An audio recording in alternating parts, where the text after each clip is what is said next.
ගර්භණී සමයේ මධ්‍යම රාත්‍රියේදී ඔබටත් අධික ලෙස බඩගින්නක් දැනෙනවාද? ඇත්තදම මෙයින් ඔබේ ශරීරය ඔබට පවසන්න උත්සාහ කරන්නේ කුමක්ද? ඔබ දහවල් කාලයේදී ඉතා හොඳින් ආහාර ගත්තත් රාත්‍රී කාලයේදී පමණක් මෙලෙස බඩගිනි දැනෙන්නේ ඇයිදයි ඔබ සිතුවද? එයට හේතුව ගර්භණී සමයේදී ඔබ ආහාර ගන්නේ ඔබ වෙනුවෙන් පමණක්ම නොවන බැවිනි. ඔබේ කුස තුල වැඩෙන දරුවාට පැයෙන් පැය අවශ්‍ය ශක්තිය ලබා දීමට ඔබේ ශරීරය නිරන්තරයෙන් වෙහෙසෙනවා.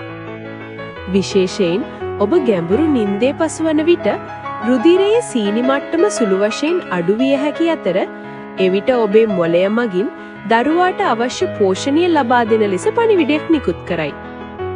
එමෙන්ම ගර්භණී හෝමෝන නිසා ඔබේ පරිවර්තෘතිය ක්‍රියාවලිය වේගවත් වන බැවින් වෙනදාට වඩා ඉක්මනින් ශරීරයේ ශක්තිය වැයවීමත් රාත්‍රී කාලයේදී දරුවා වැඩිපුර සක්‍රිය වීමත් මෙයට ප්‍රධාන හේතුන් වේ. ඔබ රාත්‍රී ආහාරය වේලාසනින් ලබා ගැනීම හෝ එම ආහාර වේලෙහි ප්‍රෝටීන හා තන්දු ප්‍රමාණය අඩුවීම නිසාත් මෙලෙස මධ්‍යම රාත්‍රියේ බඩගින්න ඇතිවිය හැකියි.